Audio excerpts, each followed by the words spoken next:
या स्पीड न्यूजचे प्रायोजक आहेत क्रिस्टल्स ड्रीम स्पेस। मराठा समाज सेवा मंडळाच्या पंचवार्षिक निवडणुकीत बुधवारी 11 जागा बिनविरोध आल्या। आता अध्यक्षांसह 4 जागांसाठी निवडणूक लागली आहे। मनोहर सपाटे यांच्या गटात सेक्रेटरी राजेंद्र शिंदे यांची बिनविरोध निवड झाली। तसंच 10 संचालक शिवदास चटके, विनायक पाटील, अशोक चव्हाण, प्रभाकर खंडाळकर, नीलकंठ वाघचौरे, सुरेश पवार, मुकुंद जाधव, नागनाथ हावळे, मंगेश जाधव, अलका सुरवसे या सर्वांची बिनविरोध निवड झाली। आता प्रमुख लढतींमध्ये अध्यक्षपदासाठी मनोहर सपाटे विरुद्ध ॲडव्होकेट रामचंद्र कदम, उपाध्यक्षपदासाठी ज्ञानेश्वर सपाटे विरुद्ध अरुणकुमार सोंदळे, जनरल सेक्रेटरी पदासाठी महेश माने विरुद्ध मुकेश निकम, खजिनदार पदासाठी महादेव गवळी विरुद्ध ब्रह्मदेव पवार यांच्यात लढत होणार आहे। या निवडणुकीसाठी 226 मतदार मतदानाचा हक्क बजावणार आहेत। 1993-94 सालापासून मनोहर सपाटे यांचं संस्थेवर आजपर्यंत वर्चस्व आहे।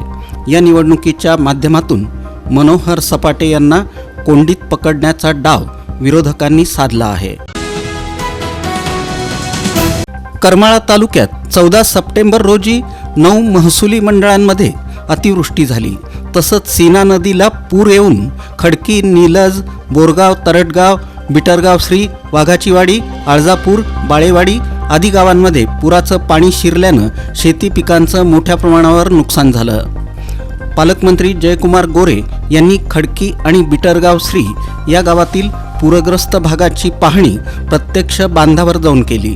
तसंच झालेल्या नुकसानीचे पंचनामे प्रशासनानं त्वरित करून शासनाला अहवाल सादर करावा असे आदेशही त्यांनी दिले।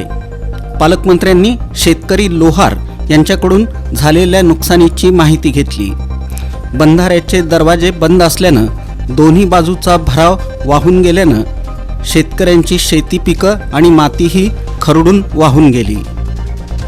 बिटरगाव श्री येथील पूर्ण रस्ता पुराच्या पाण्यामुळे वाहून गेल्याची पाहणी त्यांनी केली। यावेळी अनेक महिलांनी पुरामुळे झालेल्या नुकसानीची माहिती पालकमंत्र्यांना दिली।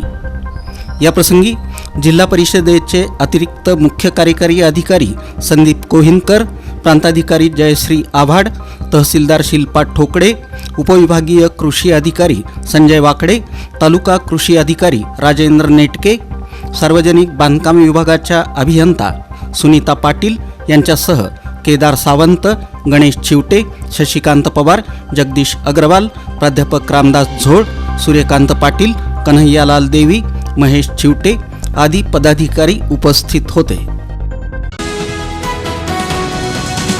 अगोदरच भोगावती, नागझरी नदी आणि विविध ठिकाणांहून येणाऱ्या पाणी पातळीत मोठी वाढ झालेली असतानाच सीना कोळेगाव धरणातून 52,000 क्युसेकचा प्रवाह सीना नदीत सोडण्यात आला आहे। नदी आणि ओढ्याच्या पाण्यानं वेढणाऱ्या पाथरी येथील बोरबन बेटावरील अर्थात बंडगर मल्लाव वस्तीवरील लोकांना NDRFचे जवान सुरक्षितपणे बाहेर काढत आहेत। दररोज पडणाऱ्या पावसामुळे बार्शी तालुक्यातील भोगावती आणि नागझरी या नद्या भरून वाहत आहेत। याशिवाय माढा, मोहोळ, बार्शी आणि उत्तर सोलापूर तालुक्यातील ओढ्यांचं पाणी एखाद्या नदीसारखं सीनेत मिसळत आहे। यामुळे सीना नदी पात्राबाहेर पाणी वाहत आहे। अशातच सीना कोळेगाव धरणातून 52,000 क्युसेक पाणी सोडण्यात आलं आहे। हे पाणी नदीपात्राबाहेर पसरत आहे। यामुळे नदी काठावरील कुटुंबांना सुरक्षित ठिकाणी हलवण्यात येत आहे। उत्तर सोलापूर तालुक्यातील पाथरी येथील बंडगर मल्लाव वस्तीच्या एका बाजूला सीना नदी तर दुसऱ्या बाजूला ओढा आहे। नदीचं आणि ओढ्याचं पाणी वाढत असल्यानं बंडगर वस्तीवरील कुटुंबांना हलवण्यासाठी NDRFचे 6 जवान बोटीसह आले आहेत। प्रांताधिकारी सदाशिव पडदुणे, तहसीलदार निलेश पाटील, मंडलाधिकारी विजय पाटील आणि पोलीस यंत्रणाही तिथं पोहोचली। स्थानिक पदाधिकाऱ्यांच्या मदतीनं लोकांना सुरक्षित ठिकाणी हलवलं जात आहे।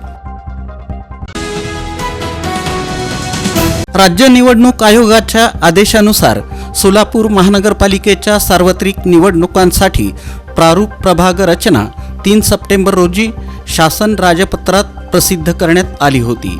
या प्रारूप प्रभाग रचनेचा एकत्रित नकाशा आणि स्वतंत्र नकाशा नागरिकांसाठी महापालिका मुख्यालयातील काउन्सिल हॉल इथं पाहण्यासाठी उपलब्ध करून देण्यात आला होता. शासनाच्या निर्देशानुसार प्रारूप प्रभाग रचनेवर नागरिकांना हरकती आणि सूचना दाखल करण्यासाठी 3 सप्टेंबर ते 15 सप्टेंबरपर्यंत मुदत देण्यात आली होती. या कालावधीत एकूण 38 हरकती आणि सूचना प्राप्त झाल्या. या हरकती आणि सूचनांवर सुनावणी घेण्यासाठी जिल्हाधिकारी कुमार आशीर्वाद यांनी अप्पर जिल्हाधिकारी मोनिका सिंह यांना प्राधिकृत केला आहे.